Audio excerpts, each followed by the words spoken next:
नमस्कार, मैं हूं संजय शर्मा। आप देख रहे हैं 4 PM न्यूज नेटवर्क। संडे का दिन है और आपको इंतजार होगा राजीव नारायण शर्मा जी की भविष्यवाणियों का। गजब भविष्यवाणी करते हैं। मैं हर बार शो शुरू करने से पहले कहता हूं, अगर आपका ज्योतिष में यकीन हो तो ये प्रोग्राम देखिए, ना यकीन हो तो बिल्कुल मत देखिए। मेरा ज्योतिष में यकीन है, इसलिए मैं प्रोग्राम करता हूं। राजीव जी पेशे से इंजीनियर हैं, पढ़े लिखे हैं, 20 साल से वो ज्योतिष विद्या में पारंगत हैं। कई भविष्यवाणी गलत हुई, बहुत सारी सही भी हुई। आपको इंटरेस्ट हो तब देखिए, बहुत जबरदस्त उन्होंने भविष्यवाणी करी है। केजरीवाल की शादी का क्या होने वाला है, क्यों उत्तर प्रदेश में मस्जिदें ढकने का काम किया योगी आदित्यनाथ सरकार ने, कौन सा ग्रह ऐसा है भाजपा का जो इस तरह की नफरत फैलाता है, और क्या होने वाला है इस साल में, दुनिया में क्या क्या होगा, भारत के लिए क्या खतरनाक बातें हैं। बहुत जबरदस्त बातचीत है। पहले आप चैनल को सब्सक्राइब करिए, ज्वाइन करिए। चलते हैं राजीव नारायण जी के पास। 4 PM न्यूज नेटवर्क में स्वागत है राजीव जी आपका। और आपके गालों पे रंग कुछ कम लग रहा है, मुझे लग रहा है होली का आपने गुलाल से खेली होगी। हम लोग तो बहुत कस कस के गाढ़े गाढ़े वाले रंग से खेलते हैं, बड़े मुश्किल से छुटा था। सब दर्शकों को भी पुनः होली की बधाइयां, सबने बड़ी अच्छी से खेली होगी। राजीव जी, अब जो बात आती है वो आती है कि जब पंचांग देखा जाता है हिंदू धर्म का, तो उसमें माना जाता है कि नववर्ष अप्रैल में शायद शुरू होता है। मैं कुछ ज़्यादा टेक्निकल चीज़ें जानता नहीं, क्योंकि मैं तो अपना नया साल ईमानदारी से 1 जनवरी को ही मनाता, तो मुझे बहुत सारी चीज़ें पता नहीं। लोग मुझे क्रिटिसाइज भी करते हैं, लेकिन मैं कहता हूँ भैया मैं पूरी दुनिया के साथ चलता हूँ, तो अपना नववर्ष तो 1 जनवरी को ही है। लेकिन मैं तब भी जानना चाहता हूँ कि जो लोग कहते हैं कि हमारा नववर्ष 1 अप्रैल से शुरू होता है, शायद 1 अप्रैल ही मानते हैं हिंदू धर्म। नहीं, अलग अलग तारीख है। हाँ, अलग अलग तारीख है, ओके ओके। वो तो टेक्निकलिटी इसका, बता दूंगा मैं। हाँ हाँ, तो वो उसका मतलब क्या होता है? और ये जो नववर्ष आता है, जैसे हम मान लेते हैं कि मेरा 5 जनवरी का जन्म है, तो जैसे ही वो आया तो हमने 1 साल और बढ़ गया। तो हिंदू नववर्ष का क्या राशियों पे, ग्रहों पे, जिंदगी पे असर पड़ता है? क्या नया साल इसी से काउंट होता है? क्या है ये, जरा मेरे दर्शकों को विस्तार से समझाइए, क्योंकि अब लगातार इस पे मैसेज आने शुरू हो गए हैं। ओके। सबसे पहले वो आपने जैसे होली की बात की, तो मैं दर्शकों को बिलेटेड हैप्पी होली उस पिछली बार मैं भूल गया था, शुभकामनाएं देता हूँ। वैसे भी प्रेम और सौहार्द का क्या नाम है त्योहार है, उस तरह से ही लोगों ने, मुझे ऐसा उम्मीद है, देश में मनाई गई होगी। तो सबसे पहले संजय जी आपके उसके प्रोग्राम बात पर आता हूँ। देखिए, ये हिंदू पंचांग है, ये नया पंचांग है इस आने वाला साल का। ये और हम लोगों ने पिछले 20 साल में इसी पर काम किया। ये पंडित हरदेव शर्मा शास्त्री, जो कि 2 ज्योतिषी बुलाए गए थे भारत की आजादी का समय निकालने के लिए, डॉक्टर राजेंद्र प्रसाद जी ने बुलवाए थे। उनमें एक ज्योतिषी यही थे जिनका ये परिवार अभी पंचांग चला रहा है, पंडित हरदेव शर्मा शास्त्री। और दूसरे थे सूर्य नारायण व्यास, उज्जैन वाले। तो पंचांग का मतलब है 5 अंग, तिथि, नक्षत्र, वार, कर्ण, 5 अंग से पंचांग शब्द निकल के आया है। तो हमारे आपको, और ये किताब मैंने हमेशा आपके हर प्रोग्राम में दिखाता हूँ, ये है मंडेन एस्ट्रोलॉजी की एक तरह से बाइबल है ये हमारी मंडेन एस्ट्रोलॉजी की। क्योंकि वारामेर जो है, जो विक्रमी संवत कहते हैं, राजा विक्रमादित्य के राजगुरु वराहमिर होते थे। तो वारामेर ने इसके ऊपर, इन विषयों के ऊपर बहुत काम किया है। जैसे भूकंप है आपका, नव वर्ष है जो हिंदू वर्ष संवत्सर की बात करते हैं, और क्या नाम है, और महामारी जैसे आ जाती हैं। इसी तरह से ये हम लोगों की ये एक प्रेस्क्राइब बुक और थी, जो हमारे यहाँ के कुछ प्रोफेसर्स ने, टीचर्स ने लिखी थी, एस्ट्रोलॉजी, मंडेन एस्ट्रोलॉजी। तो इनके ऊपर देखा गया है भाई कि जो रिजल्ट आता है, पूर्व काल में भी मैं दर्शकों की जानकारी के लिए बता देता हूं। संवत्सर, एक तो जो टेक्निकलिटी जो आप अभी बता रहे थे, 1 अप्रैल नहीं होता है, उसका सीधा सिद्धांत बताता हूं। संवत हमेशा वहां से शुरू होता है, चैत्र मास की प्रतिपदा, फर्स्ट डे ऑफ चैत्र मास को प्रतिपदा कहते हैं ना, पड़वा जिसको देशी भाषा में कहते हैं, जहां पर आपका बासंती नवरात्र शुरू होते हैं, उस दिन से संवत्सर शुरू होता है। तो वो तो अब चूंकि हमारे यहाँ जितने भी त्योहार हैं दर्शकों, वो चंद्रमा की गति के आधार पर बनाए, लूनर मास से देखे गए, सोलर मास से नहीं देखे गए।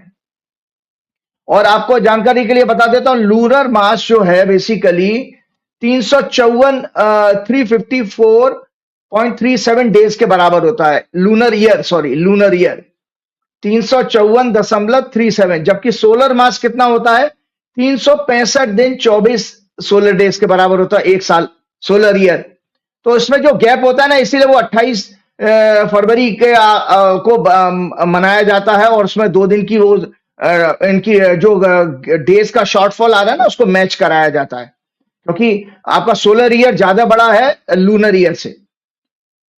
तो हमारे यहाँ त्योहार सारे के सारे चंद्रमा की गति से, क्योंकि चंद्रमा हमारा मन, उत्साह और उत्सव का सिग्निफिकेटर है। तो संवत्सर जो है हिंदू वर्ष, जिसको हम हिंदू वर्ष नहीं बल्कि वैदिक वर्ष कहा गया, हिंदू शब्द तो विदेशी शब्द है।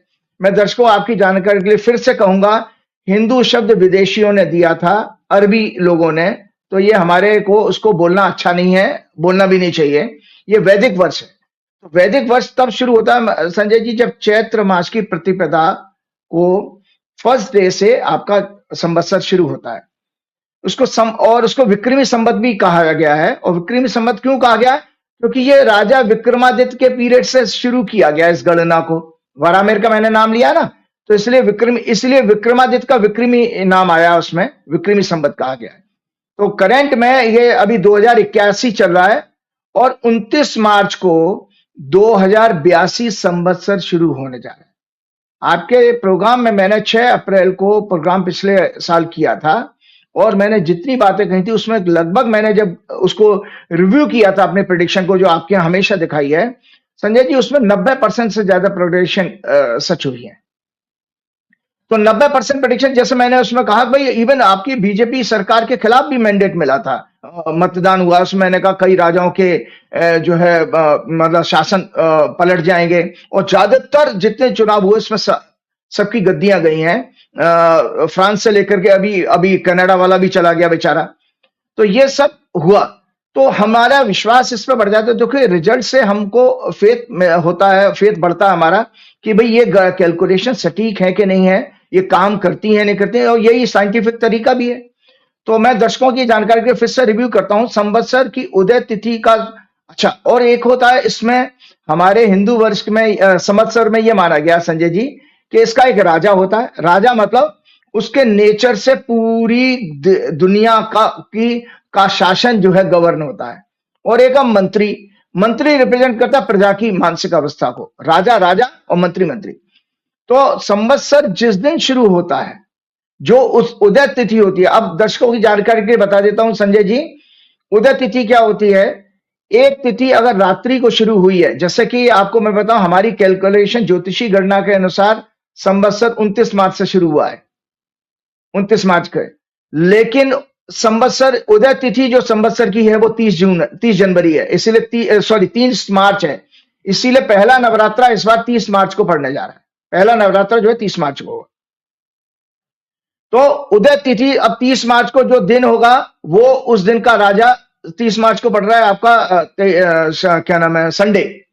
तो इसलिए उस दिन का जो स्वामी, संडे का स्वामी सूर्य है, इसीलिए इस संवत्सर का स्वामी सूर्य है। और जिस दिन सूर्य मेष राशि में, आपको पिछले बार भी मैंने बताया था जब आपके नए साल के प्रोग्राम पे मैंने किया था कि ये नया वर्ष हमारे सोलर मतलब एक्चुअल एस्ट्रोनॉमी के हिसाब से नया साल नहीं है, क्योंकि उस समय जब 1 जनवरी को सूर्य 9 नंबर राशि में होता, धनु राशि में, तो बीच में से आप साल कैसे शुरू कर सकते हो? वो तो कैलेंडर ईयर है। अब जाके सूर्य 12 राशियां पूरी करके 1 नंबर राशि से अपनी साइकिल शुरू करेगा अप्रैल के महीने में, 1 नंबर में, लगभग 14 अप्रैल के आसपास। तो जब सूर्य 14 अप्रैल को जब मेष राशि में आता, उस दिन जो डे होगा, उस डे का स्वामी मंत्री माना गया है। तो आपको संजय जी जानकारी बता देता हूं, इस संवत्सर का नाम सिद्धार्थी संवत, और इसका राजा भी सूर्य है और मंत्री भी सूर्य है। मतलब उदय तिथि जिस दिन शुरू हो रही है उस दिन संडे, और 14 अप्रैल को भी संडे। तो सूर्य का प्रभाव आ गया इसके अंदर, तो इसके लॉजिक है। अब मैं आपको बता, संवत्सर की उदय तिथि का स्वामी ही वर्ष का राजा माना गया है। जिस दिन सूर्य मेष राशि में प्रवेश करता है, उस दिन का स्वामी वर्ष का मंत्री माना जाता है। इससे विक्रमी संवत्सर भी कहा जाता है। ऐसे वैदिक नववर्ष पूर्व काल में राजयोषी क्या होता था, इसका महत्व क्यों है, आपने जैसा पूछा।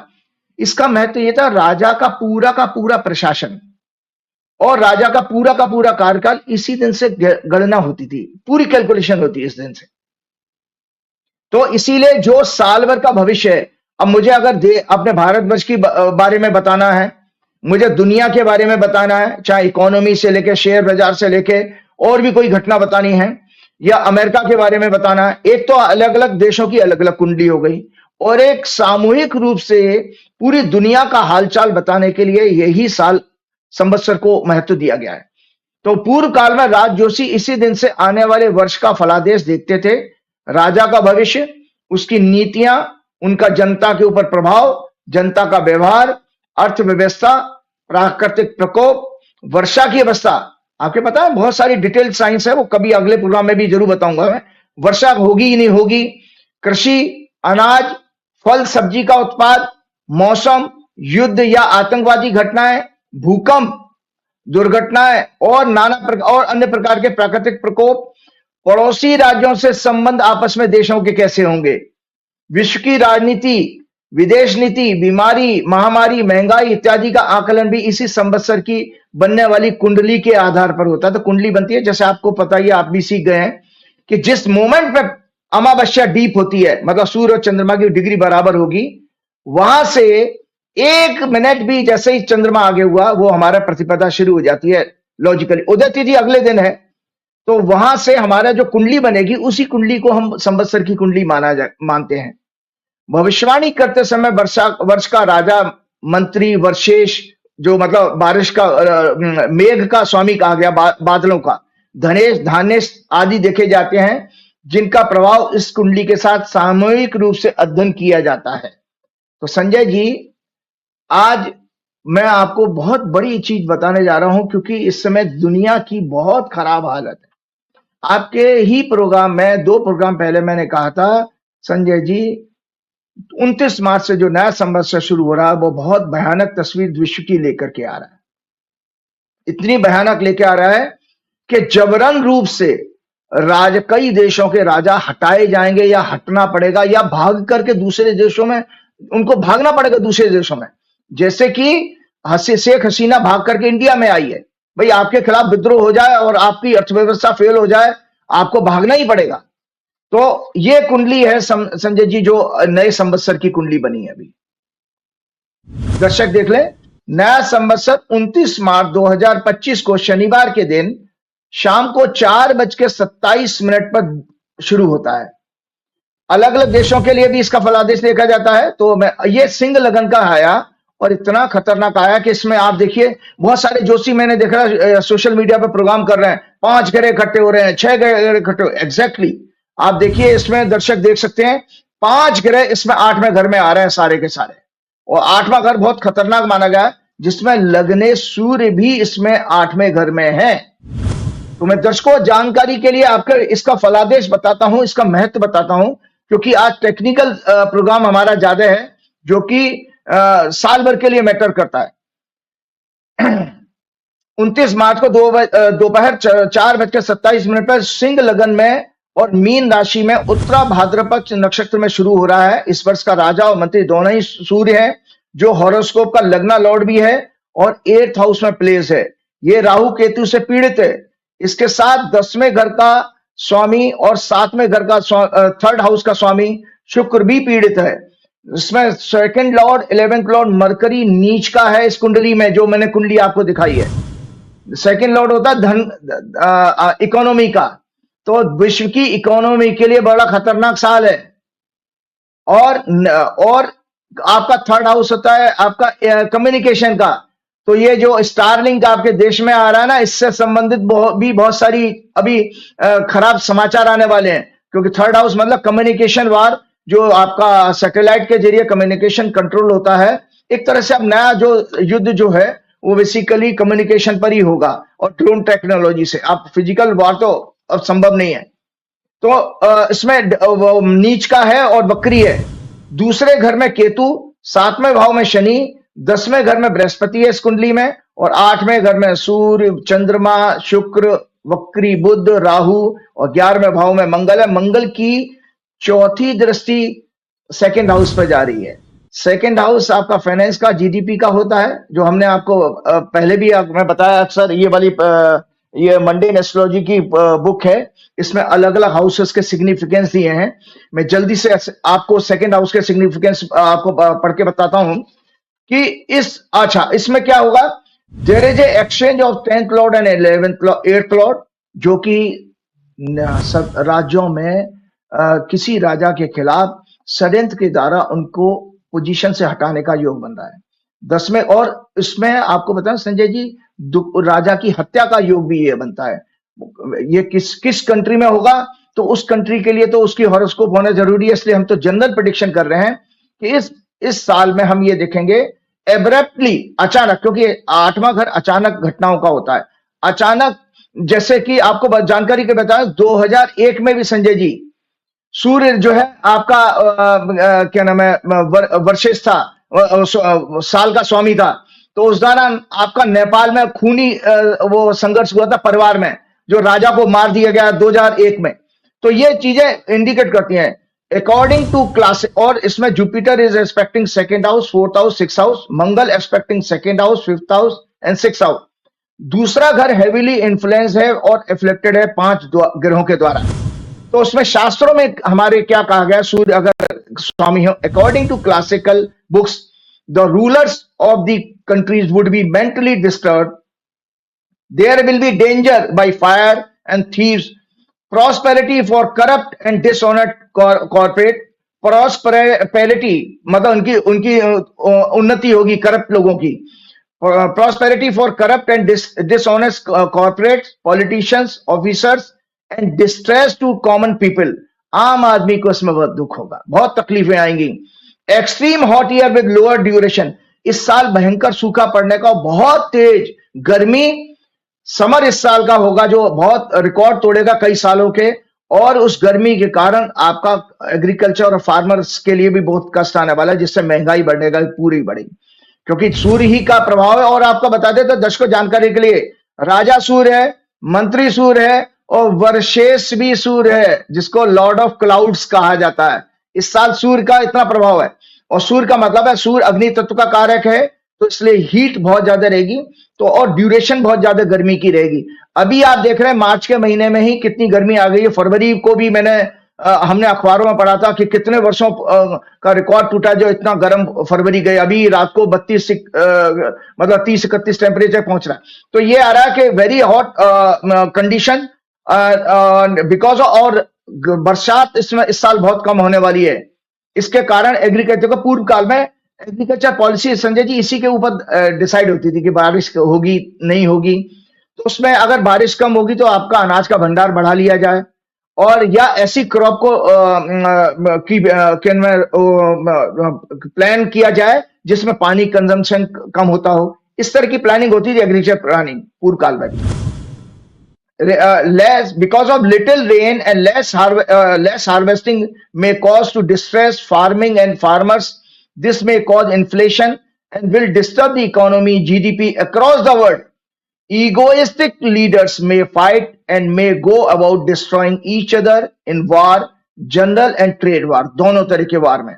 There may be severe earthquake, इसमें severe earthquake का आने का भी योग है। There may be severe earthquake and tragedies in hills, especially hills, पहाड़ी इलाकों में, और ईस्ट पूर्व दिशा में, उत्तर में और उत्तर पूर्व दिशा में अर्थक्वेक और नेचुरल कैलमिटीज आने का योग है। साउथ वेस्ट डायरेक्शन भी डिस्टर्ब रहेगी, साउथ वेस्ट डायरेक्शन, जैसे हमारे यहाँ जो महाराष्ट्र है वो साउथ वेस्ट डायरेक्शन में, और वर्ल्ड का साउथ वेस्ट भी will be also hostile for all these calamities. आपको जानकारी के लिए बता देता हूं संजय जी, और इस दौरान बहुत बड़ा देश और दुनिया में पॉलिटिकल सिनेरियो चेंज होने वाला है। तो दर्शकों आपके लिए एक हिस्ट्री के जब हम बात करते हैं तो आपको अभी तो एक किताबी बुकी सी बातें लग रही होंगी। मैं आपको बता दूं कि आज से 24 साल पहले सूर्य जो है 2001 में जब राजा था वर्ष का, तो उस दौरान क्या क्या हुआ। Sun was the year lord in 2001 and we saw one of the worst disaster, the Bhuj earthquake। 2001 में भुज का earthquake आया था जिसमें सैकड़ों लोग मरे थे। तो मैंने earthquake की बात करी, तो सूर्य और अस्तम भाव हमारा होता है जमीन के अंदर का, तो इसलिए आपको पता जमीन के अंदर कोई भी हरकत होगी, जैसे मिनरल्स, ऑयल एक्सप्लोरेशन, माइनिंग, ये सारी चीजें 8वें घर से देखी जाती हैं, मतलब अंडर द अर्थ। तो उसमें आपका भुज earthquake आया था गुजरात में, जिसमें सैकड़ों लोग मरे थे। और इसके अलावा देश की राजनीति में भूचाल आया था, तो अभी भी देश की राजनीति में भूचाल आने का योग कैसे आया था? आपको संजय जी रिकॉल कर रहे हो अपनी मेमोरी में, तहलका एपिसोड हुआ था। तहलका episode shook the politics of the country which expose corruption amongst politicians and high ranking officials।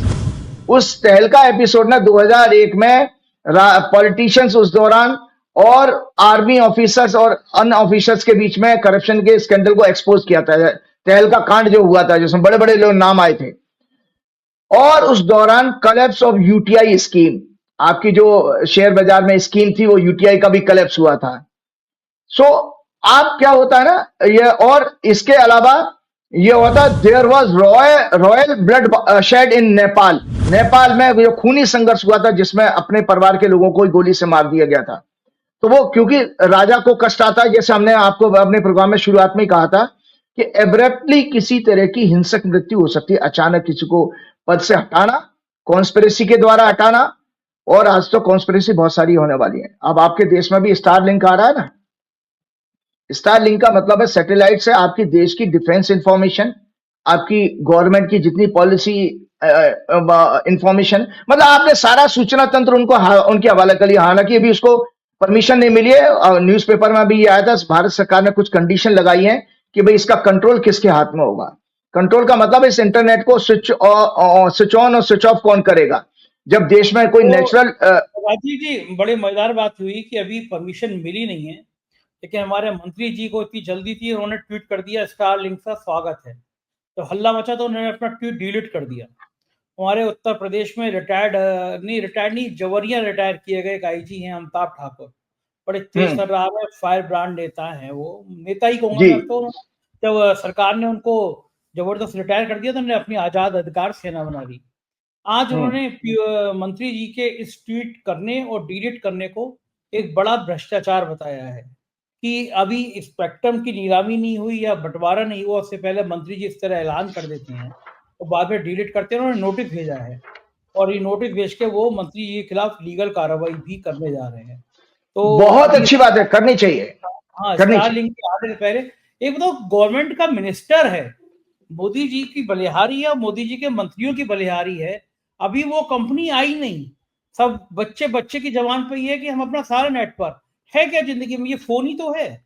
इसके अंदर आपका मेरा एक एक बातचीत, एक एक संवाद, फैमिली के फोटो का ट्रांजेक्शन, एक दूसरे से संवाद, बातचीत, व्यापार, सब फोन तो है। अब इसका नेटवर्क आप सबका अमेरिका में दे रहे हैं। पहले ये माना गया कि जो डाटा लीक हुआ वो सब रिलायंस के जियो ने किया, आपका सब डाटा उनके पास चला गया। चलो वो भी हिंदुस्तानी है, लेकिन आप विदेशी को दे रहे हैं। तो आप सही कह रहे हैं कि अगर इस तरह के ग्रह हैं तो राजीव जी ये जो वर्ष बदलेगा उसमें ये सब भी देख सकते हैं हम कि क्या क्या भ्रष्टाचार होंगे। सरकार के लिए कैसा रहेगा ये, मतलब केंद्र सरकार। वो मैं उसी बात पे आ रहा हूं। देखो सबसे बड़ी बात आप ये देखिए कि इसमें आपको बताऊं कि कितना खतरनाक चीज है। हमारे देश के लोगों को और आपकी जनता को जागृत होना चाहिए कि आपका सारी पर्सनल प्राइवेट डेटा उनके हाथ में जा रहा है, विदेश के हाथ में। उसका प्रत्यक्ष प्रमाण यह है, दर्शकों आप लोग देखिए अखबार, 1 हफ्ते 10 दिन पुराने अखबार को खोज लीजिएगा। क्या ट्रंप ने धमकी दी थी? ट्रंप ने धमकी दी थी, इसी से सोचो आप क्या कितना बड़ा खतरा देश की मतलब क्या नाम है संप्रभुता के साथ आप करने जा रहे हो।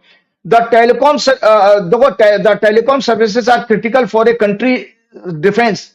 Remember it is now known that US threats to stop Starlink services to Ukraine.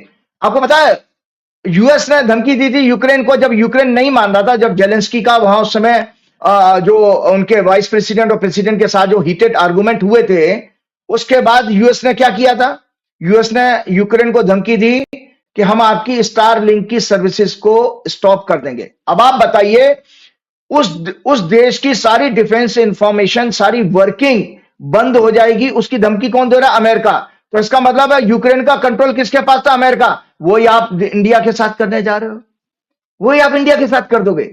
उसका परिणाम क्या हुआ कि जेलेंस्की डर गया और डर के उसको ट्रंप की बात माननी पड़ी। और उसने क्या किया? ट्रंप सरकार जो चाहती थी उनकी माइनिंग्स और मिनरल्स के जो उनकी माइंस है उन पर कंट्रोल चाहती थी, उन पर सुपरविजन चाहती थी, उनकी रॉयल्टी चाहती थी, और वो हत्या ली।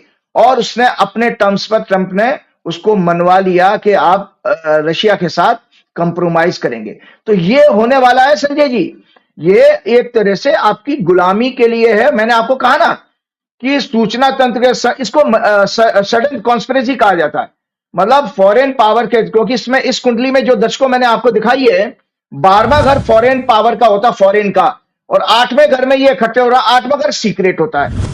सीक्रेट जितनी भी गुप्त चीजें होती हैं वो 8वें घर से देखी जाती हैं, और ओपन चीजें आपके 10वें घर से देखी जाती है। तो आपकी फॉरेन कंट्री, फॉरेन पावर आपके कम्युनिकेशन नेटवर्क को, आपके और पॉलिटिकल लीडर्स को बदलवा सकती हैं, उनकी सरकार की कार्रवाई को डिस्टर्ब कर सकती हैं। और थर्ड हाउस से आपको पता, आर्मी एस्टेब्लिशमेंट भी देखा जाता है, आर्मी के जनरल को भी देखा जाता है। सो डिफेंस के लिए ये खतरा आने वाला है इस ग्रहण के। आपने कहा ना, मैं इंडिया के लिए ही ये बताने जा रहा हूं कि इसमें पहला तो कैजुअलिटी यही है, और मोदी जी को कभी भी बदलवा सकता, कोई भी स्कैंडल उनको ओपन किया जा सकता है, क्योंकि मैंने आपको पिछले प्रोग्राम में भी कहा था कि मोदी जी की सत्ता के लिए 2025 बहुत खतरनाक है, इस संवत्सर के हिसाब से भी। अच्छा, मतलब आपका कहना है कि ये जो संवत्सर आ रही है, ये मोदी सरकार की सत्ता के लिए खतरनाक, बिल्कुल बिल्कुल, उनके लिए डेथ लाइक सिचुएशन लेके आ रही है, डेथ लाइक सिचुएशन लेकर के आ रही है। आगे मैं उसमें बताता हूं। तो पीपल में loss the faith in the economic policies. अब लोगों को क्या है ना, देश की अर्थव्यवस्था और आर्थिक नीतियों में जनता का विश्वास खत्म होने लगेगा। People will lose the faith in the economic policies and structure of the respective government throughout the world। पूरे दुनिया भर में ये होने वाला है, भारत के साथ साथ अमेरिका में भी। अमेरिका भी बहुत बड़े अपने, आपको पता है जानकारी के लिए, अमेरिका अपने पिछले 100 साल के सबसे खराब दौर में, सॉरी 1929 के बाद सबसे खराब दौर में जा रहा है, और ये बहुत बड़ी आर्थिक मंदी का संकेत दे रहा है ये वाला नया संवत्सर। मतलब ग्रेट डिप्रेशन, बहुत लंबी, और ये आर्थिक मंदी जिसको कहते हैं रिसेशन, ये बहुत लंबा चलने वाला है। क्योंकि जब भी आपको जानकारी के बाद संवत्सर 2082 का जो प्रारंभ है सूर्य ग्रहण में हो रहा है। जिस समय संवत्सर नया शुरू हो रहा है उसी से 2 घंटे पहले सूर्य ग्रहण शुरू हो जाता है। उसी दिन आंशिक सूर्य ग्रहण दोपहर 2:21 पर होगा। और सूर्य ग्रहण मतलब संशय है, राजा सूर्य, मंत्री सूर्य, लग्नेश का स्वामी सूर्य और सूर्य ग्रहण। तो सूर्य ग्रहण मतलब सूर्य ग्रहण का मैंने आपको पिछले प्रोग्राम में चंद्र ग्रहण का बताया था। चंद्र ग्रहण हमेशा प्रजा के लिए मानसिक कष्ट लाता है, और सूर्य ग्रहण रूलर के लिए, राजा के लिए। तो मजे की बात है, 4:27 पर दोपहर में तो नया संवत्सर शुरू हो रहा है। उससे पहले ग्रहण शुरू हो चुका 2:21 पर।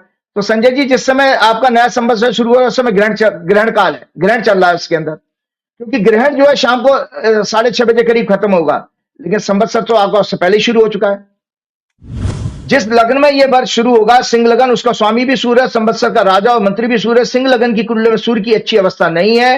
ये 8वें भाव में राहु स्वामी के 8वें भाव में 12वें भाव के स्वामी चंद्र, तीसरे घर और 10वें घर के स्वामी वक्री शुक्र, सेकंड और 11th लॉर्ड जो वक्री और नीच का है बुध के साथ, राहु केतु के साथ। और आपको एक और जानकारी बता देता हूं, इसी संवत्सर में ये जो साल आपका शुरू हुआ, एक और डेंजरस इवेंट होने जा रही है। वो डेंजरस इवेंट ये है संजय जी कि इसी दिन 29 मार्च को शनि अपनी 2.5 साल की जो राशि का, कुंभ राशि में जो उसका प्रवेश था उसको खत्म करके मीन राशि में प्रवेश करने जा रहा है। और शनि जो है रात को 9:41 पर दर्शकों राशि परिवर्तन करेगा। तो जैसे ही शनि राशि परिवर्तन करेगा तो टेक्निकली अगले दिन आपको 6 ग्रह दिखाई देंगे 8वें घर में। और 8वां घर क्या होता है दर्शकों, मैं आपकी जानकारी के लिए बता देना चाहता हूं कि 8वां घर आपके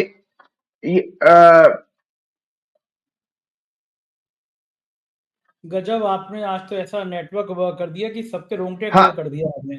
तो आपको बताएं, ये लगभग शनि भी लगभग 5 घंटे बाद अपनी राशि परिवर्तन करके मीन में प्रवेश करेगा। और इस तरह मीन राशि में यानी नए संवत्सर की कुंडली में टोटल 6 ग्रह इकट्ठे हो जाएंगे 8वें भाव में। सेकंड हाउस से क्या देखा जाता है, जो मैं दर्शकों को जल्दी से जानकर बता दूं, क्योंकि आपके इस संवत्सर में दूसरे घर ही पीड़ित है 6 ग्रहों से, और 6 नहीं 8 ग्रहों से पीड़ित है। टोटल 9 ग्रह है संजय जी। ये एक अपने आप में मेरी आज का प्रोग्राम की ये प्रेडिक्शन दर्शक अपने पास नोट करके रिकॉर्ड में रखें कि ये पहली बार, मैंने भी अपने इतने वर्ष से 20 साल से ज्योतिष में हूं, किसी घर के ऊपर 8 घरों का प्रभाव, 6 घर तो 8वें घर में हो गए दर्शकों, सेकंड हाउस में केतु है और 11वें भाव में मंगल है, उसकी चौथी दृष्टि जा रही है, तो 8 का प्रभाव हो गया। सेकंड हाउस से जल्दी से पढ़ के बता दो। सेकंड हाउस से किसी भी देश की financial condition, revenue, national exchequer, national wealth, purchasing power, economy as a whole, GDP, capacity to invest in stocks and bonds, national debts, currency, financial transaction, banks, national treasury, resources of the nations, its capacity to raise funds, national trade and commerce, export, imports, purchasing power of the people, interest rate, taxation, stock markets, fluctuation in the exchange rate signify होता है। और नए संवत्सर में दूसरे घर का heavily पीड़ित होने का संकेत है कि विश्व में बहुत जबरदस्त मंदी, आर्थिक मंदी आने वाली है। ग्रेट रिसेशन, ग्रेट डिप्रेशन भी कहते हैं। स्टॉक मार्केट के बबल्स पूरी दुनिया में फटेंगे। आपके दर्शकों की जानकारी के बताता हूं, पिछले मंगलवार को जो इंडस बैंक में जो घाटा एक दिन में 30%, लगभग 27-28% शेयर गिरा था, उसमें 18,000 करोड़ एक ही कंपनी की वेल्थ खत्म हो गई थी। और संजय जी, आपको ये आजकल गोदी मीडिया नहीं दिखाता, उसमें आपको पता है म्यूचुअल फंड को 6,500 करोड़ का नुकसान हुआ एक ही कंपनी के शेयर गिरने से। इसी तरह से एलन मस्क के जो भतीजे हैं, नए भतीजे बने, डोनाल्ड ट्रंप के जो भतीजे हैं एलन मस्क, उनकी कंपनी भी जब डोनाल्ड ट्रंप के जीतने का न्यूज आया था उस समय से 30% नीचे गिर चुकी है, क्योंकि ये ग्रहण में कई सारे सेक्टर्स का नुकसान होने वाला। ऑटोमोबाइल सेक्टर भी इसमें आता है। ऑटोमोबाइल सेक्टर बहुत बुरी तरह से प्रभावित होगा। दूसरा फाइनेंशियल सेक्टर, दुनिया भर में कई बैंकें बैंकरप्ट हो जाएंगी, कई बैंकों के घोटाले होंगे, बैंकरप्ट होने वाली हैं कई बैंकें, और भारतवर्ष में भी कई बैंकें बैंकरप्ट होने वाली हैं। यह खतरनाक संकेत है। और स्टॉक मार्केट के बबल्स फटेंगे, जनता को, इन्वेस्टर्स को और फाइनेंशियल इंस्टीट्यूशन को भारी नुकसान होने वाला है। लोगों की और देश की परचेजिंग पावर कमजोर होने से इकोनॉमीज कोविड पीरियड से भी ज्यादा लंबे समय के लिए प्रभावित होंगी, मंदी में जाएंगी। यह समय उपभोक्तावाद, कैपिटलिज्म जिसको कहते हैं, कैपिटलिज्म की हिंदी है उपभोक्तावाद, की डेथ जैसी अवस्था का साबित होगा। लोगों के पास जब पैसा ही नहीं होगा तो खरीदोगा से। सो कैपिटलिज्म का डाउनफॉल दिखाई दे रहा है। इस साल से ही कहानी शुरू हो जाएगी।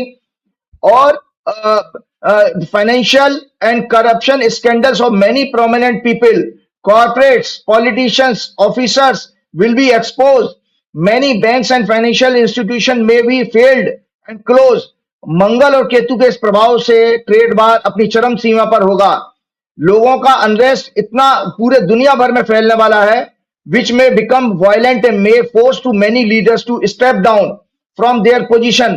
कई देशों में सत्ता परिवर्तन होगा। कई देशों के प्रोमिनेंट पीपल, पॉलिटिशियन अपना देश छोड़कर दूसरे देश में भाग करके छिपेंगे। उनके ऊपर उनके देशों में मुकदमे शुरू होंगे, युद्ध जैसे हालात बनेंगे। वर्ल्ड के बड़े बड़े इंस्टीट्यूशन डिसइंटीग्रेट होंगे। बड़े बड़े इंस्टीट्यूशन कैसे, जैसे WHO को यूएस ने कहा एक तरह से बिल्कुल इनइफेक्टिव कर दिया, इसी तरह यूनाइटेड नेशन के ऊपर भी खतरा है। यूनाइटेड नेशन को भी अमेरिका ने ही बनाया है और अमेरिका के लिए बुरा समय आ रहा है। ये अमेरिका में भी कई राज्यों में डेमोक्रेटिक स्टेट जो है ट्रंप के खिलाफ विद्रोह करेंगे, रिवोल्ट करेंगे डेमोक्रेटिक स्टेट्स जो है। और ये क्या नाम है, और वर्ल्ड के बड़े इंस्टीट्यूशन डिसइंटीग्रेट होंगे। दुनिया भर में लोगों के आर्थिक कष्टों के बढ़ने से लॉ एंड ऑर्डर, थेफ्ट्स और अन्य crime, terrorist attacks, cyber attacks, online financial frauds, crime बढ़ेंगे। Total harmony, brotherhood and peace of the world will be disturb. ये फाइनेंशियल डिस्ट्रेस, आर्थिक मंदी एक लंबे समय तक चलेगी और पिछले कई दशकों का रिकॉर्ड तोड़ेगी, उससे भी भयानक होगी। सेक्स क्राइम बढ़ेंगे। Sex scandals of prominent people, politicians may be expose. Media, entertainment, internet, social media में भी कई स्कैंडल्स एक्सपोज होंगे। दुनिया इंटरनेट के जरिए स्पेस और कम्युनिकेशन वार में इन्वॉल्व होगी। कई देशों के बीच उनके डेटा थेफ्ट, साइबर अटैक्स के जरिए उनके financial, political, governance and defence and security information को मैनिपुलेट किया जाएगा और उनकी सत्ता परिवर्तन कराई जाएगी।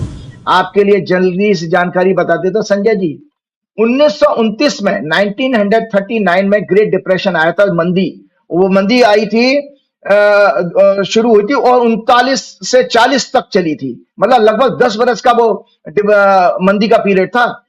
इसी तरह का खराब समय, और वो भी अमेरिका से शुरू हुई थी। देखिए, जब जब विश्व में मंदी का दौर आया है तब तक अमेरिका इन्वॉल्व रहा है। 2008 में भी सब प्राइम क्राइसिस के कारण अमेरिका में मंदी आई तो पूरी दुनिया हिल गई थी, और 1929 में भी आई थी, और अभी भी दर्शकों जो मैं अमेरिका की कुंडली दिखाने जा रहा हूं इंडिया के चार्ट से पहले, ये अमेरिका की कुंडली है दर्शकों, आपकी मेमोरी ताजा हो जाएगी। अमेरिका की भी सिंह लगन की कुंडली है, और ये सिंह लगन का ही संवत्सर है, और इस सिंह लगन की कुंडली में आप देखिए दूसरे और 8वें एक्सेस में 8 ग्रहों का प्रभाव है। सो अमेरिका की इकोनॉमी ध्वस्त तो पूरी दुनिया की इकोनॉमी ध्वस्त, और इसमें सारा कम्युनिकेशन, तो ये जो कुछ हो रहा है, और आपको बता रहा हूं कि जो जिस तरह की चीजें, और हमारे यहाँ भारतवर्ष में ये है 12वां घर जो होता है स्लेवरी का भी होता है, राहु इसमें इन्वॉल्व है। अमेरिका अपनी, और 8वां घर होता है अनप्रेडिक्टेबल इवेंट्स का। सो अमेरिका की अनप्रेडिक्टेबल अनसर्टेन पॉलिसीज के कारण वो कई देशों को इस मेंटली डिस्टर्ब करेगा, जैसे जिसमें एक भारतवर्ष भी होगा। हमारे भारतवर्ष में हमारे प्रधानमंत्री महोदय, आपको पता है दर्शकों, जानकारी के लिए याद रहे, जिस नफरत घृणा से 2014 से मोदी जी ने सत्ता चलाई है, विपक्ष बुद्धिजीवियों, माइनॉरिटीज, दलित, गरीब, आदिवासियों के साथ आज काल उनसे भी एक एक करके ट्रंप के रूप में बदला ले रहा है। ये जो ट्रंप के रूप में बदला ले रहा है वो काल ले रहा है मोदी जी से। मोदी जी जब ट्रंप के आगे सरेंडर करने, जब पिछले महीने यूएस गए थे, तब ट्रंप ने व्हाइट हाउस में बाहर आकर मोदी को का सम्मान नहीं किया था, जबकि जेलेंस्की को और इजराइल के पीएम को और नेताओं को, छोटे छोटे कंट्री के देशों को, नेताओं को वो बाहर रिसीव करने आए थे। मोदी जी को रिसीव करने नहीं आते, लेकिन भक्तों को पता नहीं क्या लग रहा है। और बार बार इंडिया के हाई टैरिफ की बात करके उन्होंने इंडिया को ह्यूमिलेट किया है। प्रेस कॉन्फ्रेंस में भी उनका ह्यूमिलेशन हुआ था मोदी जी का। अब धीरे धीरे यूएस के कॉर्पोरेट्स इंडिया के कॉर्पोरेट्स को अपना गुलाम बनाने जा रहे हैं, जिसका प्रत्यक्ष उदाहरण है कि 12 घंटे के अंदर 2 बड़ी आपकी टेलीकम्युनिकेशन की कंपनीज ने एक ही विदेश की कंपनी से, एलन मस्क की कंपनी से करार किया 12 घंटे के अंदर। तो इसी तरह से आप ये सोचिए कि आप आर्थिक रूप से गुलाम बनाने के लिए उसने, क्योंकि आपके पास उसकी बहुत सारी इंफॉर्मेशन है, वो आपको परेशान करेगा। उसने आपके इतने सारे सिटीजन्स को हथकड़ी बेड़ियां लगा के भेजा, लेकिन आप कुछ नहीं बोल पाए। इससे अंदाज लगता है कि आप कितने कमजोर हो चुके हैं। और आने वाला सूर्य ग्रहण, नया संवत्सर मोदी सरकार के लिए और अशुभ समाचार लाने वाला है। आज मोदी जी आजाद भारत के सबसे कमजोर लाचार प्रधानमंत्री बन चुके हैं, जो केवल सत्ता में देश और जनता का सम्मान साख बढ़ाने के लिए नहीं है, बल्कि मजबूरी में अपने अनैतिक अधर्मी कार्यों के लिए दंड पाने के डर से चिपके हुए हैं, डर के कारण बैठे हैं। याद रहे, डेमोक्रेसी में देश की साख, इकोनॉमी और फॉरेन पॉलिसी में जो गवर्नमेंट फेल हो जाती है, उनके लीडर्स का एक दिन भी सत्ता में रहने का उनको अधिकार नहीं है, क्योंकि ये टोटल फेलियर गवर्नेंस का माना जाता है। भाई आप देखिए, आपकी इकोनॉमी फ्लॉप हो जाए, आपकी देश की साख गिर जाए और विदेशी नीति फ्लॉप हो जाए, तो आप बताओ फिर किस बात के आप डेमोक्रेसी में लीडर हो? मतलब ही नहीं है। कोई हिंदू मुसलमान हो, मंदिर से तो डेमोक्रेसी चलती नहीं है भैया, वो तो व्यक्तिगत मसला है। जो गवर्नमेंट फेल हो जाती है, उनको लीडर्स को एक दिन सत्ता में रहने का। डोनाल्ड ट्रंप ने एक और चीज आपको बता देता हूं, एक और उसने बड़ा गेम खेला है। डोनाल्ड ट्रंप ने 48 करोड़ में जो इमिग्रेशन का गोल्ड कार्ड जो लॉन्च करने की बात करी है, आप सोचिए कि आपके देश के जो 10% जो पैसे वाले लोग हैं, उसके सामने उन्होंने दाना डाल दिया उसने। आप अगर उनके ऊपर सख्ती करेंगे तो वो वहां जाकर के आपकी सिटीजनशिप ले लेंगे। ओपन ऑफर है, वो आपकी क्रीम को अट्रैक्ट कर रहा है। और दुनिया भर में हमने ये देखा कि स्किल्ड लेबर की डिमांड आ रही है, तो आपके पास जो मिडिल क्लास जो है ना, जो ताली थाली बजाने वाला, वो सबसे ज्यादा सफर होगा मोदी जी का जो भक्त है। देखो, उनको चिंतन करना चाहिए कि आप किस तरह के देश को उनको सपोर्ट करके किस हालत में देश को ले आए हैं। ये वो हमारे 100 से ज्यादा अरब खरबपतियों को अट्रैक्ट करने के उद्देश्य से बनाया गया है। हमारी क्रीम को अट्रैक्ट करके हमारे देश को कमजोर करके उसके व्यापार और रिसोर्सेज पर कब्जा करने का संकेत दे रहा है अमेरिकन कॉर्पोरेट्स का। आपको पता है, मैंने आपको 2-3 प्रोग्राम पहले भी मैंने हिंट दिया था। मैंने, संजय जी, ये अमेरिका के कॉर्पोरेट आपके कॉर्पोरेट्स पे को कब्जा करेंगे धीरे धीरे। क्यों? क्योंकि यहाँ पर आपको चाहिए पैसा, या सारे इंस्टीट्यूशन, फाइनेंशियल इंस्टीट्यूशन सब अमेरिका में है। इंडिया ने अपना टोटल इंटरेस्ट इंटरनेट मस्क को सौंपी दिया है। और आज सोचिए, ये मुगल और इंग्लिश पीरियड के बाद, आपका मुगल काल में और इंग्लिश पीरियड में भी इसी तरह से आप गुलाम हुए थे व्यापारिक रूप से। आप देखिए, सुप्रीम कोर्ट, जबकि आपको पता है संजय जी, एक जानकारी की मैं बताऊं, न्यूज़पेपर की ही इंफॉर्मेशन है, आपको पता भी होगा कि इसमें 2G स्पेक्ट्रम के टाइम में कांग्रेस की सरकार को सबसे ज्यादा बदनाम किया गया था, और बीजेपी ने जो हल्ला किया था। और 2G स्पेक्ट्रम, देखो, स्पेक्ट्रम अलॉट करने का काम तराई का है। तो वो जो मंत्री जी आप जिनका नाम ले रहे थे, वो मंत्री जी किस हैसियत से वो बात कर सकते हैं? स्पेक्ट्रम का अलॉटमेंट, स्पेक्ट्रम से संबंधित कोई भी पॉलिसी इवन नरेंद्र मोदी, उनका प्रधानमंत्री कार्यालय और पूरी कैबिनेट नहीं कर सकती है। ये तराई के आज है, जो रेगुलेटरी बॉडी है उसकी पावर है। और सुप्रीम कोर्ट ने ये कहा भी था कि अगर प्राइवेट प्लेयर्स को स्पेक्ट्रम और अगर अलॉट किया जाता है, तो उसके लिए प्रॉपर एक प्रोसीजर होना चाहिए, टेंडरिंग होनी चाहिए। आप सिंगल पार्टी को कैसे ऑर्डर दे सकते हो? इसी का तो सारा खेल था। और आप देखिए, वही चीज इनके साथ गलती करने जा रहे हैं। तो अब कांग्रेस ने जो मुद्दा उठाया है, तो ये सब फैक्टर इसलिए बने कि इकोनॉमी का फेल होना, और मोदी जी ने अगर इस पॉलिसी पे स्टारलिंक को आगे बढ़े, तो ये स्टारलिंक की पॉलिसी कोर्ट में चैलेंज होगी, और इसके जरिए मोदी जी की सत्ता संकट में फंसने वाली है। बिल्कुल ठीक बात है राजीव जी, बड़ा भविष्य आपने तस्वीर खींच दी नए साल की, हिंदू नए वर्ष कैलेंडर की। अब मैं जरा एक चीज और पूछना चाहूंगा, होली को लेकर इतना विवाद पहले कभी नहीं हुआ। बचपन से होली खेलते आए हैं हम, ना जाने मेरे कितने मुसलमान दोस्त हैं मेरे संग होली खेले हैं। अब 4 PM के दफ्तर में कम से कम 9-10 लड़के लड़कियां हैं। हमने जब नया ऑफिस खोला, हवन किया, मैंने आज वीडियो भी बोला है, सारे मुस्लिम लड़के लड़कियां बैठे पूजा में, सबने टीका लगाया, प्रसाद खाया। अभी हमने होली की पार्टी करी। होली की पार्टी में पहले हमने रोजा अफ्तार किया, उन लोगों ने नमाज अदा करी, उसके बाद हम होली खेले। तो हमने 4 PM की टीम को उदाहरण इसलिए दिया कि जो बात हमारे ऑफिस में है, ये बात पूरे देश में है। सब प्यार से खेलते थे। लेकिन 9-10 दिन से, होली से पहले गोदी मीडिया ने इतना बवाल काटा कि ऐसे मुसलमान मना कर रहे हैं अकेले। कहीं कोई मुसलमान मना नहीं कर रहा। कल भी मेरे संग कई मुस्लिमों ने कस के होली खेली। ऐसे तो बहुत सारे हिंदू नहीं निकलते घर से, वो ताला लगा के रहते हैं। लेकिन मैंने कहा कि हिंदुओं का त्योहार है होली, ऐसा खौफनाक वातावरण तैयार किया गया जैसे माने क्या होने वाला है, और ये खौफ पैदा किया जा रहा है कि मुसलमानों का इस तरह खौफ दिखाओ कि हिंदू एक हो जाए। मैं जानना चाहता हूं कि ये जो नफरत है, ये जो दो समुदाय के बीच में नफरत बांटी जा रही है, क्या भारतीय जनता पार्टी या फिर उत्तर प्रदेश सरकार जब गठन हुई, क्योंकि आप तो जनपति तब बनाते हैं जब सरकार का गठन होता है, तो ये जो सरकारें बनी हैं, मैं आपसे अनुरोध अभी एडवांस में करूंगा कि अगला शो में हम लोग पूछेंगे, आप निकाल के रखिएगा कि योगी सरकार जब बनी थी और मोदी सरकार जब बनी थी, क्योंकि दोनों के बीच में टकराव, डबल इंजन टकरा रहे हैं बुरी तरह से। तो अगले प्रोग्राम में मैं एडवांस में कई दर्शक मुझसे कह चुके हैं पूछने के लिए, तो आप अध्ययन कर लीजिए, अगली बार पूछेंगे। लेकिन इस बार मैं ये पूछना चाहता हूँ कि भाजपा की राशि में कोई ऐसा योग था नफरत का? आप सोचो कि 12 जिलों में मस्जिदें तिरपाल से ढक दी गई, पूरी दुनिया में बदनामी हो रही है। किसी का धार्मिक स्थल तोड़ के उसके धार्मिक स्थल पर कपड़ा डाल के आप होली मना लोगे? हिंदू धर्म तो उदार धर्म रहा है, सबके लिए वसुधम कुटुंबकम की बात करने वाले लोग इस तरह नफरत का माहौल बना रहे हैं। तो ये कौन सा ग्रह है इनकी राशि में, ये मुंह खोलते हैं तो नफरत ही नफरत बरसाते हैं। सुबह से उठते हैं तो नफरत, तो दोपहर तो नफरत, सोते हैं तो नफरत। तो ये कौन सा ग्रह है, ये बताइएगा।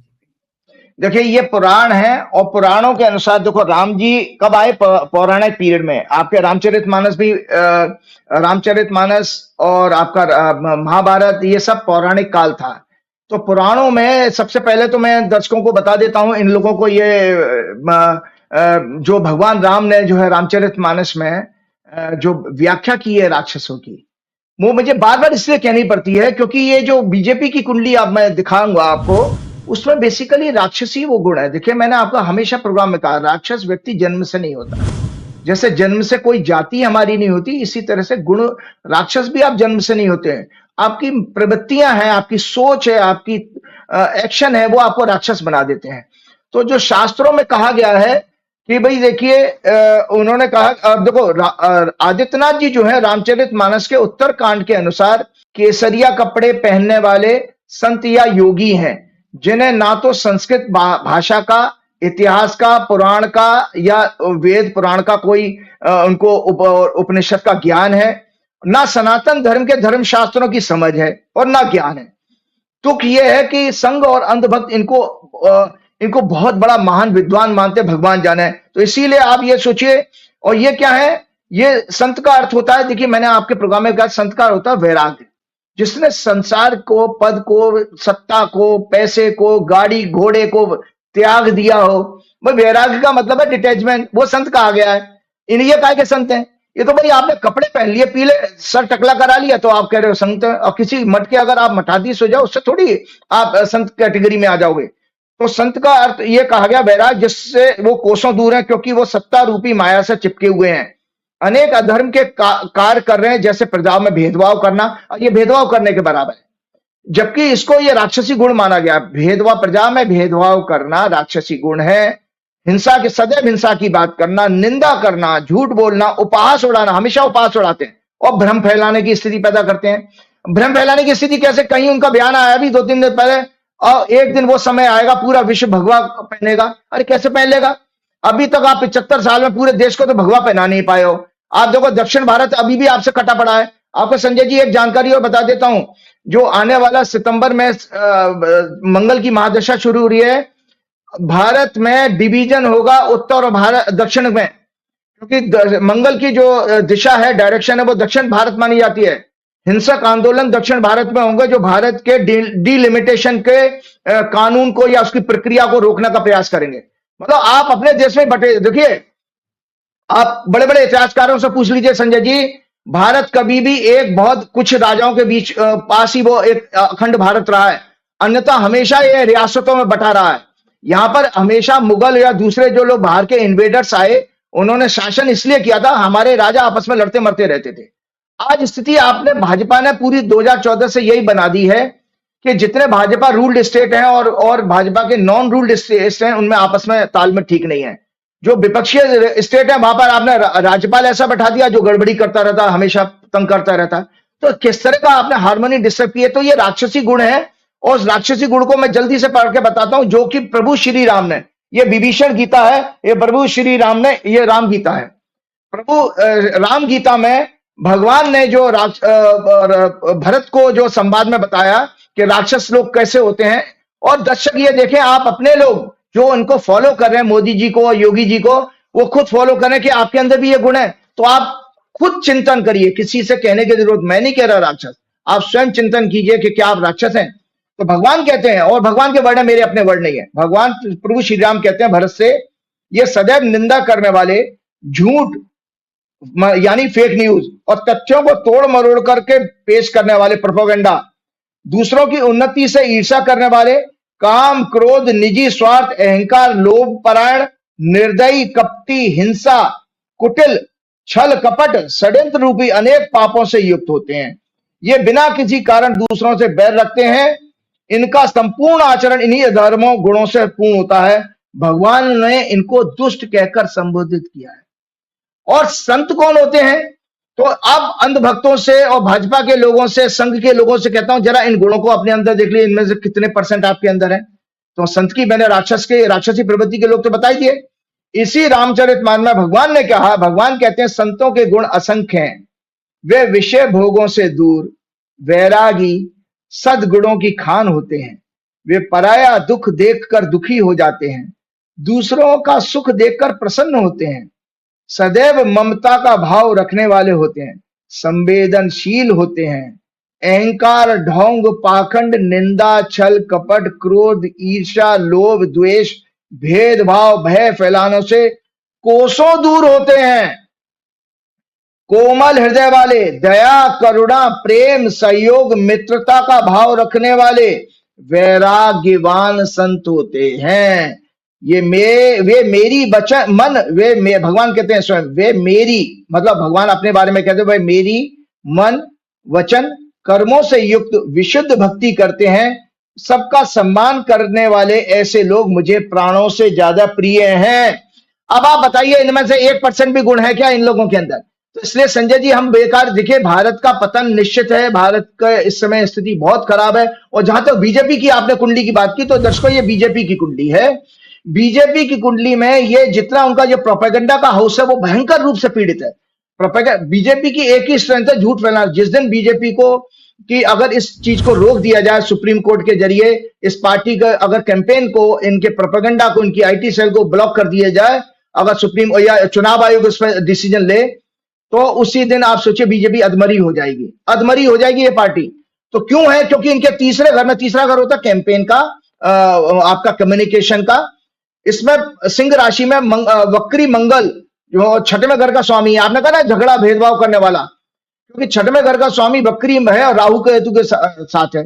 और राहु केतु होता है छल कपट, और इसमें कपट आ जाता है। इसमें कपट की बातें, जहर फैलाने वाली बात करना समाज में, जैसे मस्जिदों पे आपने तिरपाल डाल दिया, ये सब मतलब बेवजह का आप सांप्रदायिक दंगा कराने का सामान तैयार कर रहे हैं, ये इनके गुण में। और इनका धर्म का ढोंग पाखंड है। आपको दर्शकों जानकारी के लिए बता देता हूं, कभी भी आप धार्मिक पिक्चरें दिखाइए, देखिए पुरानी धार्मिक पिक्चर देख लीजिएगा, उसमें देखिए देवता इतना वेश बदल के नहीं आते हैं।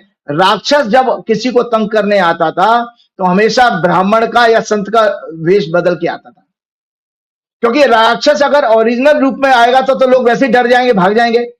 इसीलिए वो संत के कपड़े पहन के आता था और ब्राह्मण का, ज्ञानी का बन के। वही बीजेपी का लोगों का हाल है। ये बेसिकली उस वेशभूषा में संत नहीं है, बल्कि राक्षसी गुण वाले हैं। और इसमें बृहस्पति इनका पीड़ित है राहु के साथ, तो गुरु चंडाल योग बना रहा है। गुरु चंडाल योग मतलब धर्म का अपोजिट रूप अधर्म, और राहु के साथ है तो उन्होंने दिखावा पाखंड आ गया। शनि साथ में बैठा ही है, तो इनकी कुंडली में बेसिकली वो दोष ही है जिसके कारण ये बार बार इस तरह का व्यवहार करते रहते हैं। अब मैं दर्शकों एक छोटा सा केस लेकर के आया हूं, केस हिस्ट्री के बाद में, उसके बाद प्रोग्राम खत्म करेंगे। इनकी बातें तो इनको तो भगवान अपने आप ही दंड दे रहा है। मैंने पहले ही कहा कि ट्रंप के रूप में जो दंड इनको मिल रहा है, और इनका जो देखिए, लोगों ने मेरे से पूछा चुनावी भविष्यवाणी का, मैंने आपको बता रहा संजय जी कि चुनावी भविष्यवाणी का आप देखो कि अब वो सारी चीजें आपके सामने खुल करके आ रही हैं कि किस तरह से इलेक्टोरल रोल में इन्होंने गड़बड़ियां की हैं। और आपके चीफ इलेक्शन कमिश्नर, जो पूर्व इलेक्शन कमिश्नर हुए थे, उन्होंने इस बात को कहा भी है कि ये 6 महीने पहले ही चुनाव मैनेज हो जाता है इस तरह से अगर आप गड़बड़ी करेंगे, और ये बहुत दुखद बात है। तो मैं आपको ये पास एक प्रोग्राम लेकर के आया था, मैंने आपको पिछले मांगलिक दोष की बात कही थी संजय जी। मांगलिक दोष पे मैंने कहा एक तरह का भ्रम ज्योतिषी फैला रहे हैं, तो मेरा एक काम था कि मैं दर्शकों को एक उस सच के बारे में बताऊं जो मैंने पिछले प्रोग्राम में क्लियर करने की कोशिश की थी। एक कुंडली, 2 केस स्टडी दिखा रहा हूं, मांगलिक दोष की कुंडली है।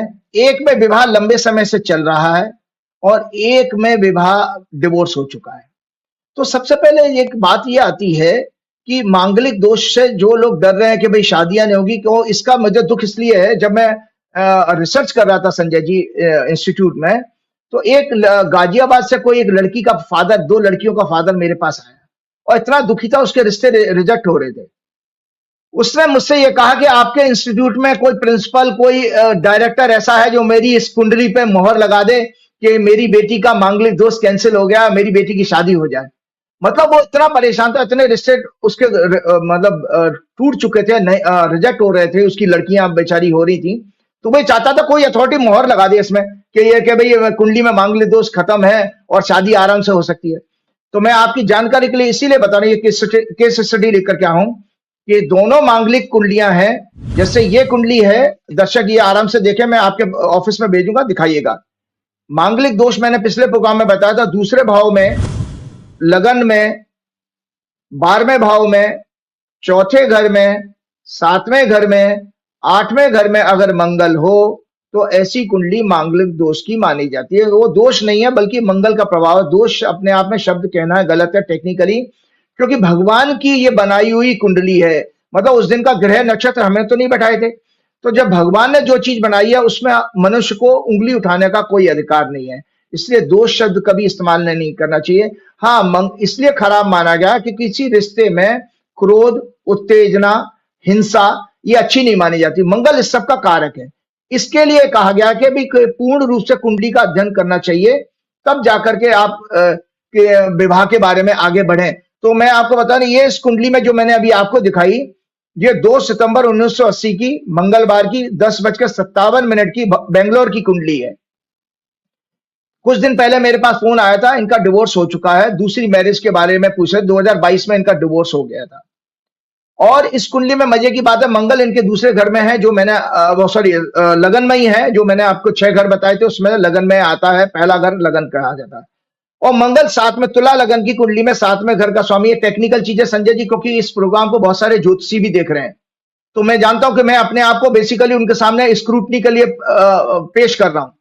इस कुंडली में, इस कुंडली को देख के अच्छों की हवा खराब हो जाएगी कि ये तो स्ट्रॉन्ग मैरिड लाइफ की कुंडली है, क्योंकि इसमें 7वां घर होता है विवाह का।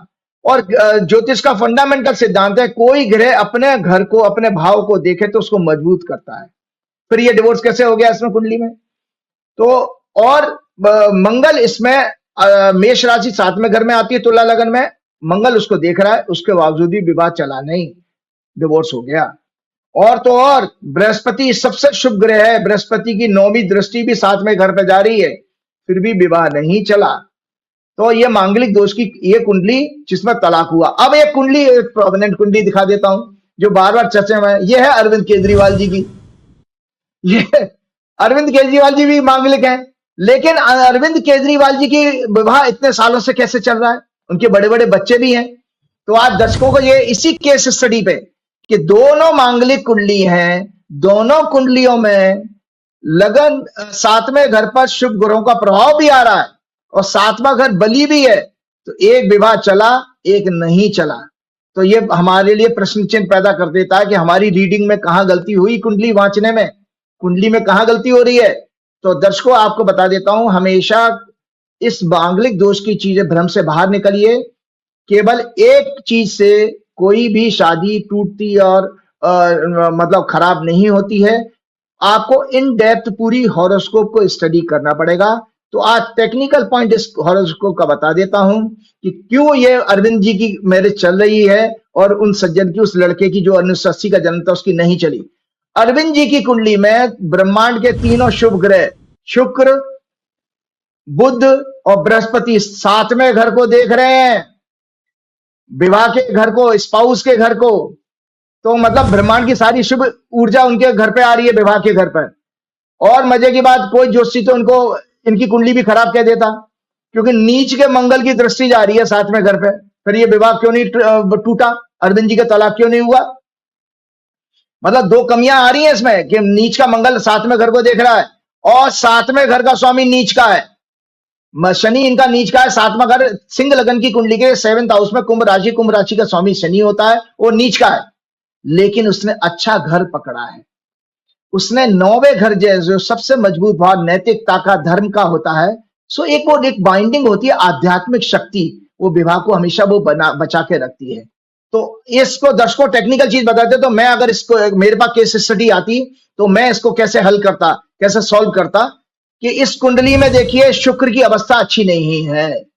जो पहली कुंडली मैंने दिखाई थी इसमें शुक्र की अवस्था नहीं है, अच्छी नहीं है। शुक्र जो है विवाह का कारक है, स्त्री का और सेक्स का कारक है, और वो राहु केतु के बीच में पीड़ित हो रहा है। दर्शक दोबारा देख लें और ज्योतिष को सीखने वाले लोग भी देखें। और अरविंद केजरीवाल की कुंडली में शुक्र की स्थिति बहुत अच्छी है, वो केंद्र में और 2 शुभ ग्रहों के साथ बैठा है। तो शुक्र, केवल शुक्र के गड़बड़ होने से एक विवाह चला, एक विवाह नहीं चला। तो मैं आपको जल्दी से बता देता हूं, देखिए आज के इस समाज में जहां पर इतने तेजी से डिवोर्स के केसेस बढ़ रहे हैं संजय जी, और कोर्ट कचहरी से ये हल नहीं होने वाले हैं। ये बहुत छोटी छोटी सी बेसिक चीजें। आज बच्चों की एस्पिरेशन ज्यादा है, बच्चों ने नई दुनिया देख ली, उनको फाइनेंशियल इंडिपेंडेंस भी उनके पास है, तो उनको पार्टनर सिलेक्ट करने का उनका अधिकार है। आज माँ बाप के पास ये विषय नहीं रहा है, अब आज स्पाउस का सिलेक्शन का विषय माँ बाप के पास है। तो मैं जल्दी से बताता हूं, एस्ट्रोलॉजी का, ज्योतिष का इसमें बहुत बड़ा योगदान है। एस्ट्रोलॉजी के एंगल से हमारे बर्थ चार्ट में क्या देखना चाहिए, जोशियों आप जो एस्ट्रोलॉजर से मेरी बात को सुने कि क्या देखना चाहिए जिससे हम देखें कि किसी कुंडली में अच्छा विवाह का योग कैसे बन सकता है।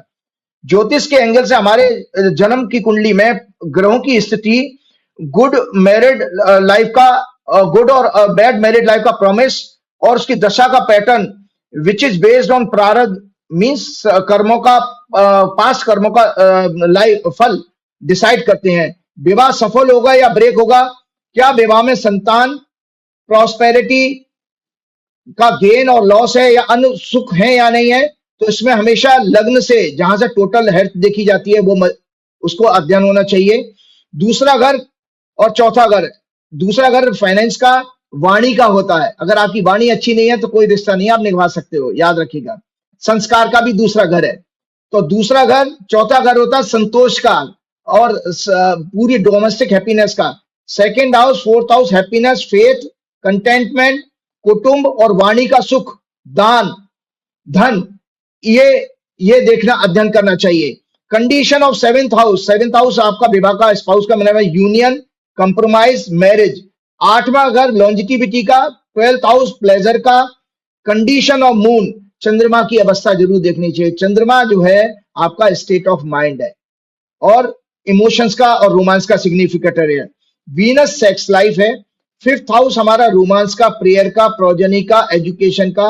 और 9वां घर moral, ethics, purity of mind, intentions and good deeds का होता है। आपको बताऊं, देखिए संजय जी, बस एक 2 मिनट और लूंगा आपको। एक ज्योतिषी कितना बड़ा रोल प्ले कर सकता है समाज में इसके लिए, क्योंकि हमने इस पर 3 बरस रिसर्च की थी, तो इसलिए मैं जानता हूं। विद स्पिरिचुअल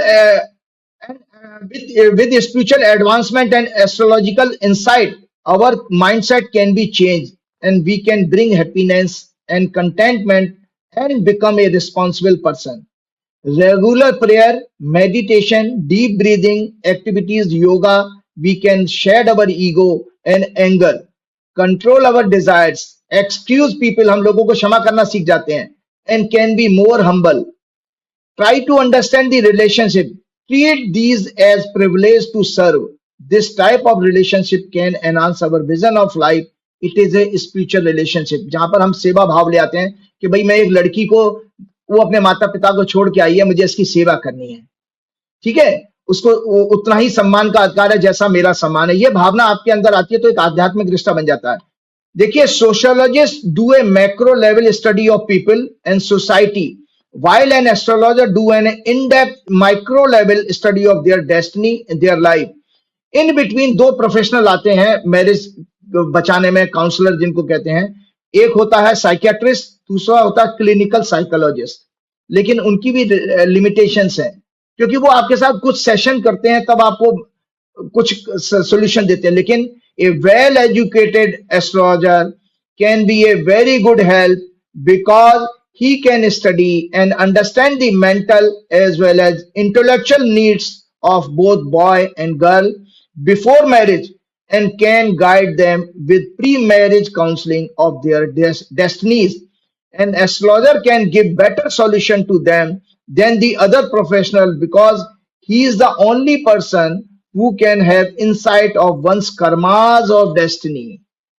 इसके कारण चलते चलते ये सब बात, बाकी 100 बातों से एक बात, राम द्वारे तुम रखवारे होत ना आज्ञा बिन पैसारे। राम के द्वार पे योगी आदित्यनाथ जी को मेरा संदेश पहुंचेगा, राम के द्वार पे पहुंचे ही नहीं हो तुम, उसके लिए हनुमान जी को प्रसन्न करना पड़ेगा। और तुलसीदास जी कहते हैं होत ना आज्ञा बिन पैसारे, मतलब राम की भक्ति का प्रसार कर, पैसारे मतलब फैलना। राम की भक्ति आपके अंदर बढ़े, राम की श्रद्धा आपके बढ़े, आप राम का आशीर्वाद आपको मिले, वो तभी संभव है जब हनुमान जी की कृपा होगी। सो श्री गुरुचरण सरोज रज निज मन मुकुर सुधार, वर्ण रघुवर बिमल जसु जो दायक फलचार। बुद्धिहीन तनु जान के सुमरो पवन कुमार, बल बुद्धि विद्या देव मऊ हरऊ कलेश का। जय श्री राम, जय हनुमान। बहुत बहुत शुक्रिया, बहुत बहुत शुक्रिया। तो ये थे राजीव नारायण जी, और मुझे यकीन है ये बातचीत आपको पसंद आई होगी। बड़े खुल के बोलते हैं, मुझे तो लगता है कभी कभी क्या क्या बोलते हैं, क्या क्या भविष्यवाणी कर देते हैं, गजब है। कैसी लगी बातचीत? मुझे आपके प्यार भरे कमेंट का इंतजार रहेगा, बताइएगा जरूर। शुक्रिया, थैंक यू।